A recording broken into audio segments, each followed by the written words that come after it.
welcome to this week's Real Estate Report on the Finance News Network. I'm Melissa Beaumont-Lee. This week we continue our series looking at suburbs with the highest median prices in 2010, with a focus on two suburbs in the Northern Territory. We speak with Jim McCurley, Chairman of On the House, about his vision for the property website. And in our tax tip, we look at the compulsory flood levy and how this may reduce the profit you're making on an investment property. But first, let's catch up on the latest property news with Lelda Smits. Last year's interest rate rise in November and this year's Queensland floods have been partially attributed for a drop in finance for home loans in March. The Australian Bureau of Statistics has shown housing finance approvals fell 1.5% in the month to a seasonally adjusted 44,968 units. However, depending on how you look at the property market, RP data says it could be a great time to buy, with buyers holding the power to negotiate and pick up property at a reduced price.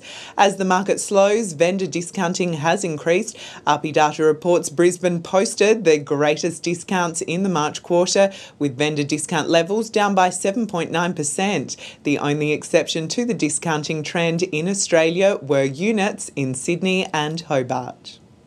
We continue our series looking at suburbs with the highest median prices in 2010, with a focus on two suburbs in the Northern Territory. First, let's look at Fanny Bay, a suburb located 5 kilometres north of Darwin's central business district. With a population of 2,432 in the last census, the suburb's bordered by Fanny Bay in the west. Fanny Bay has a broad mix of housing stock, from architecturally designed villas, newly built freestanding townhouses, apartments and elevated family homes equipped for living in the tropics. The suburb's home to the Darwin Blues Festival and Darwin Cup Carnival at Fanny Bay Racecourse Track. Adjoining the suburb is East Point Reserve, with Lake Alexander and a military museum.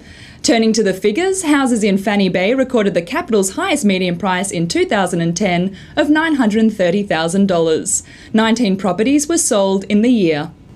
Our next suburb is Bayview, located 5 kilometres northeast of Darwin CBD. With a population of 1,226 in the last census, the suburb is bordered by Tiger Brennan Drive, the Bay Area and Charles Darwin National Park. There are prestigious townhouses on the waterfront overlooking the marina. Some come with their own berths. The suburb also has larger, older-style houses and opulent, newly built residences, many with their own swimming pools. Turning to the figures, houses in Bayview recorded the capital's second highest median price in 2010 of $837,500. 30 properties were sold in the year. Let's now turn to our interview. This week we hear again from Jim McCurley, Chairman of On the House, about his vision for the property website and what it will do for the real estate sector. I think it's going to revolutionise it. This is a game changer. And that's going to happen in three areas. The consumers will get access to a depth of information that they just don't get now. If you want to find out what your house is worth currently, you've got to go to a real estate agent and they buy information from RP data or their own sources. So people will get that for free, and that's a great service to the consumers. Real estate agents, and that's a big part of our business model because we provide the trust accounting and property management and sales management software to over 50% of the real estate agents in the country. So this will be a much enhanced offering for them. The automation, the moving of functionality to mobile platforms, they'll really be much more efficient, they'll get a lot more value add, and they won't have to have multiple service providers providing systems into their offices, because all this gets done on one integrated platform for them.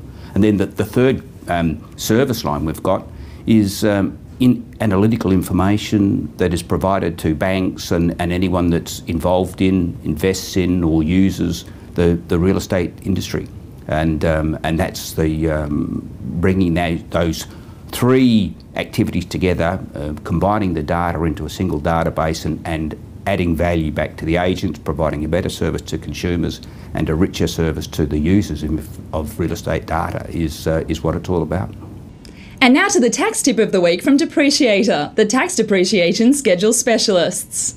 This week we take a look at the compulsory flood levy and how this may reduce the profit you make on an investment property. Next financial year, the government's flood levy will be paid through tax taken out of regular pay in the same way the Medicare levy is paid.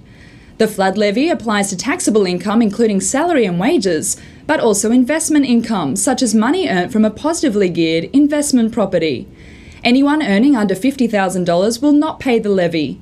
People earning between $50,000 and $100,000 will pay 0.5% of taxable income in excess of $50,000. If you earn over $100,000, you will pay 0.5% of taxable income in excess of $50,000 and 1% of taxable income in excess of $100,000. So for example, someone earning $60,000 a year will pay 96 cents per week, but this of course rises considerably if you earn more in wages and investments. As always, do remember to consult with a tax accountant or tax professional before making any tax-related decisions. And that's the Real Estate Report for Monday the 23rd of May. Thanks for joining us. I'm Melissa Beaumont-Lee for the Finance News Network.